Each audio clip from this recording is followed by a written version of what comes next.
My name is Joseph Lucali. I'm a public speaking coach, a transformational leader. I'm a personal growth strategist. I mentor people in their personal growth, but also in their public speaking journey. I am the founder of What Lacks Equip, a personal development and capacity building firm where we train teams, we train individuals, ministry, and also corporations so that they can master their public speaking skills. I think that is all. If I were to mention some of the accolades, I think you'll be able to find them on my socials.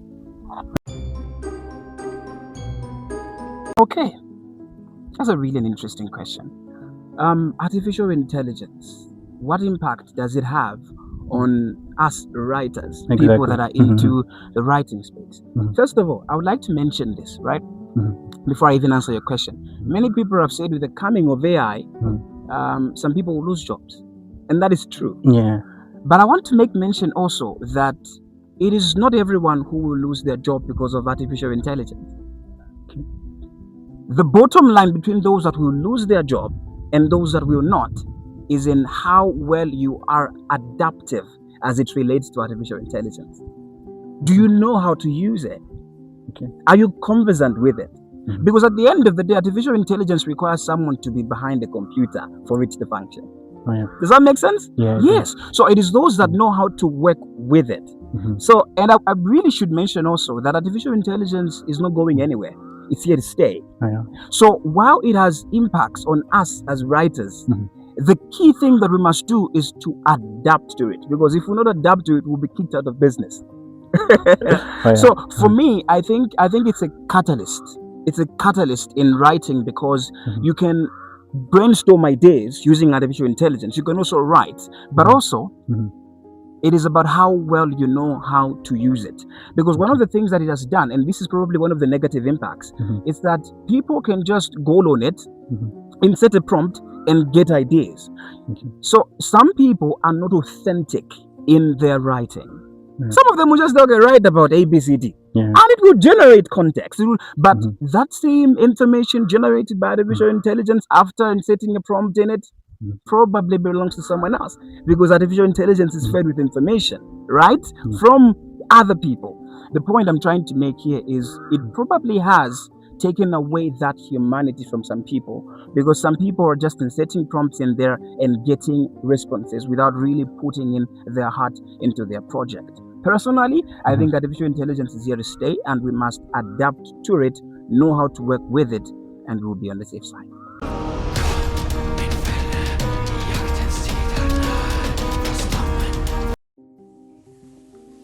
Hi there, my name is Korean Chanda.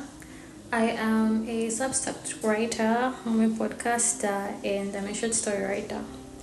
My work involves writing articles about faith, science, and life in general.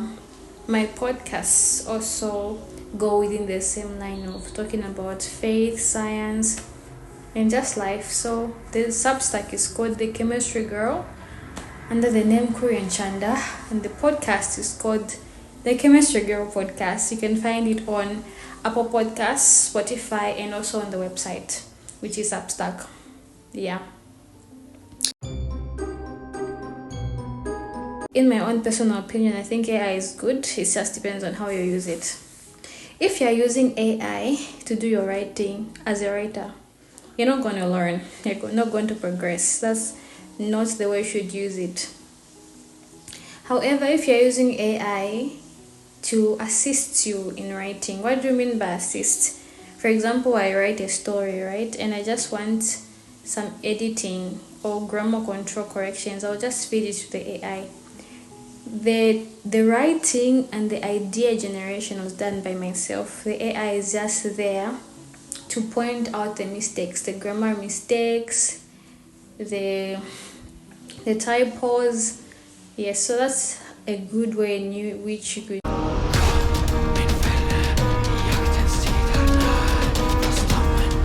Hi everyone, my name is Odina Chanda.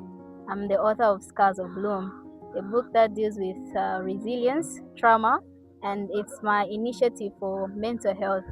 So here we are today with being interviewed, and I'm happy to share that I'm also a graphic designer doing bioinformatics second year at the Copperbelt University.